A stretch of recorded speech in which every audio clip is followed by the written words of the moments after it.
When we hear the word narcissist, we often think of arrogance, entitlement, or emotional coldness. But beneath that loud exterior is often something far quieter and far more painful. What looks like confidence can actually be desperation. What feels like control can be fear, and what comes across as superiority is often a fragile attempt to survive deep emotional wounds. Understanding this doesn't mean excusing harmful behavior, but it does mean seeing the full human picture. Today's conversation is about awareness, not blame. It's about recognizing that suffering doesn't always look like sadness or tears. Sometimes it looks like grandiosity, defensiveness, or an endless hunger for validation. When we learn to identify these signs, we gain power. Power to protect ourselves, power to respond with clarity instead of confusion, and power to stop personalizing behavior that was never about us in the first place. This is not about diagnosing or labeling. It's about insight, because insight brings boundaries, and boundaries bring peace. And when we understand what's really going on beneath the surface, we stop getting pulled into cycles that drain us and start choosing emotional freedom. Instead, many people move through life believing that confidence is always a sign of strength. We are taught to admire the loud voice, the unshakable posture, the person who seems certain, decisive, and above self-doubt. But in real life, some of the most convincing displays of confidence are not rooted in self-worth at all. They are armor. They are carefully constructed shields designed to hide an internal battle that feels unbearable to face openly. In everyday relationships, this can show up in subtle ways. Someone may dominate conversations, constantly highlight their achievements, or dismiss the opinions of others. On the surface, it looks like self-assurance. Underneath, it is often fear. Fear of being seen as ordinary. Fear of being exposed as not enough. Fear that if the mask slips even slightly, the pain they have worked so hard to outrun will rush in all at once. This silent battle is exhausting. Imagine having to prove your worth every single day. Not because you enjoy growth, but because rest feels dangerous. Imagine needing admiration not as encouragement, but as emotional oxygen. That kind of inner pressure creates a life that looks powerful from the outside, but feels fragile on the inside. Any criticism feels like an attack. Any boundary feels like rejection. Any moment of being overlooked feels like emotional annihilation. For those observing this dynamic, it can be confusing and deeply personal. You may wonder why your support is never enough, why empathy is met with defensiveness, or why closeness seems to trigger withdrawal or control. Understanding the silent battle behind the mask helps shift the lens. It reminds you that what you are witnessing is not true confidence, but a survival strategy built long ago, often in environments where vulnerability was unsafe or punished. There is something deeply human here. The drive to be seen, valued, and protected is universal. The tragedy is when someone learns to meet that need through performance instead of connection. When the mask becomes the identity, authenticity feels like a threat rather than a relief. And yet, the suffering continues because no amount of external validation can heal an internal wound that has never been acknowledged. For your own life, this awareness is empowering. It allows you to stop chasing approval that will never satisfy. It helps you detach from emotional games that were never about mutual respect.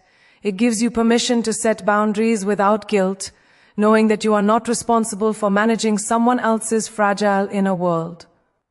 And if you recognize parts of yourself in this pattern, that recognition is not a verdict, it is an opening. The moment you see the armor for what it is, you can begin to loosen it. Real confidence does not come from being untouchable. It comes from being grounded enough to tolerate discomfort, to sit with imperfection, to allow yourself to be human without collapsing. The silent battle begins to lose its power. The moment awareness replaces denial and compassion replaces shame, because healing starts not when the mask becomes stronger, but when it is no longer needed, and the person beneath it can finally breathe without performing and without fear of disappearing. Constant validation can look harmless on the surface. Compliments, reassurance, attention, praise, these are things everyone enjoys. But when validation becomes a constant need rather than an occasional boost, it often points to something deeper and far more painful. In daily life, this can show up as checking how others feel about you, needing immediate responses, feeling unsettled when praise is absent, or tying your sense of worth entirely to how you are perceived. At its core, this is not about vanity. It is about emptiness. When someone has never developed a stable internal sense of self, they learn to look outward to feel real. Validation becomes a mirror they cannot live without. Without it, self-doubt rushes in, followed by anxiety, shame, or a sense of invisibility. The craving is not for admiration, but for relief from inner discomfort that feels relentless and overwhelming.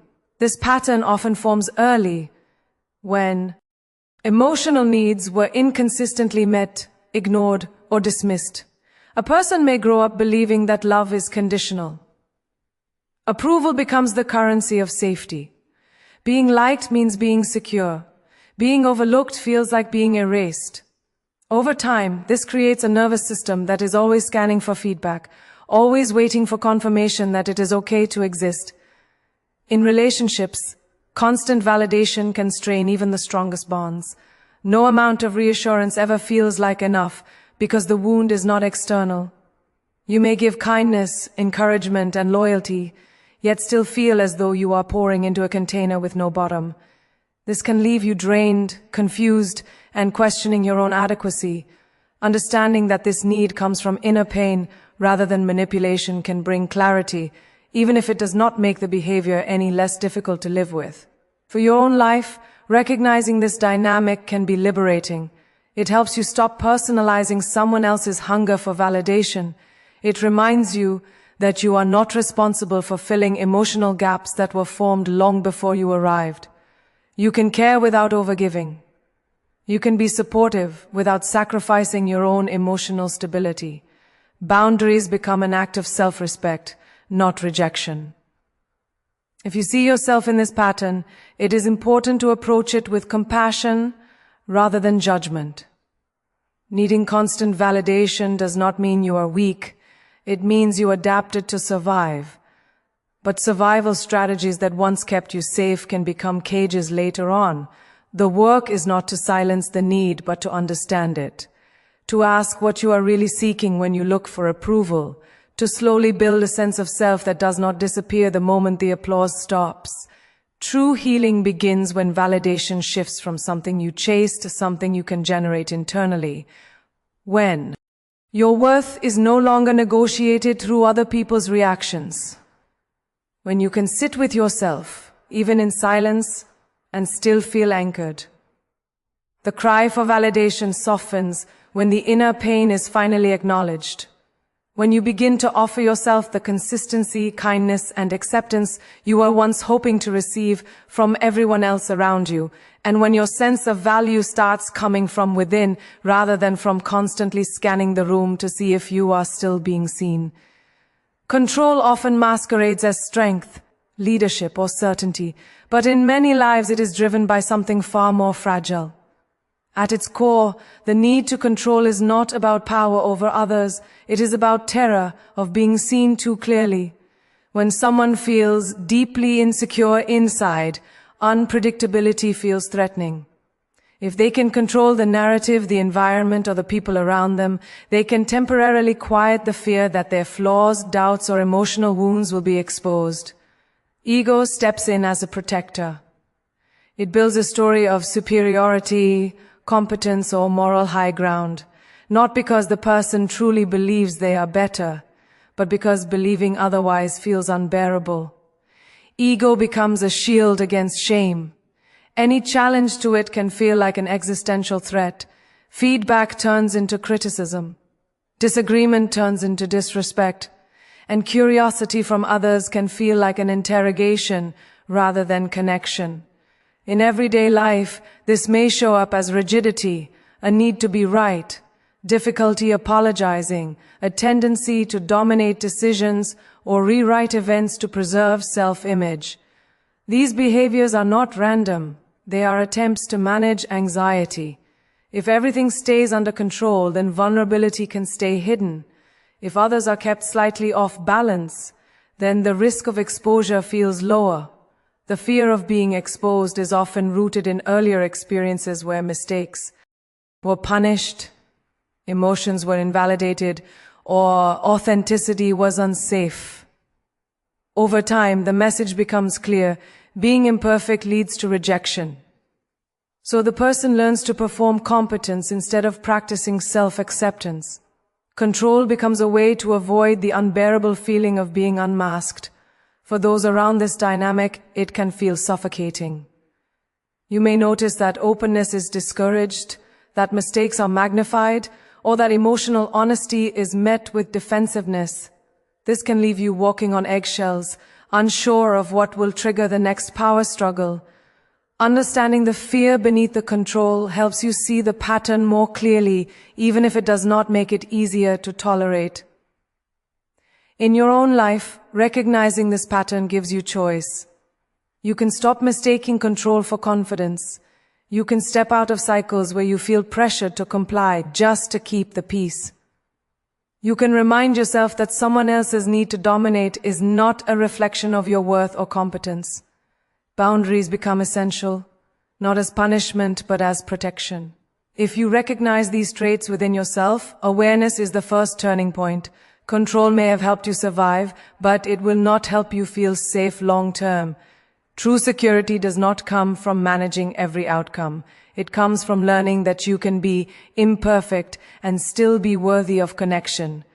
That mistakes do not equal exposure, and exposure does not equal annihilation. Letting go of excessive control is not about becoming passive. It is about becoming grounded. It is about allowing yourself to be human without constantly scanning for threats to your image.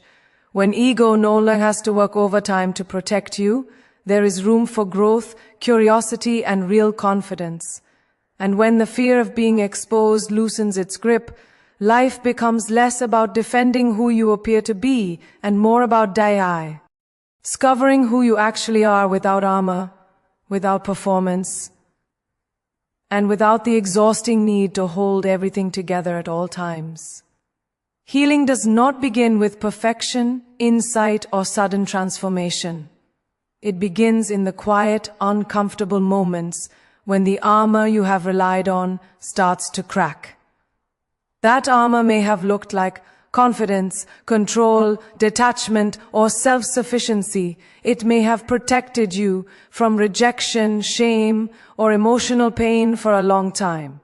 And for that, it deserves acknowledgement. Armor forms for a reason. It helps you survive environments where softness felt dangerous and vulnerability felt costly. But armor also has a weight. Over time, it limits connection, growth, and emotional freedom. It keeps others at a distance and keeps you from fully knowing yourself. When that armor begins to crack, it often feels terrifying rather than hopeful. You may feel exposed, uncertain, or emotionally raw. Old feelings you push down may surface. Defenses that once worked may stop working.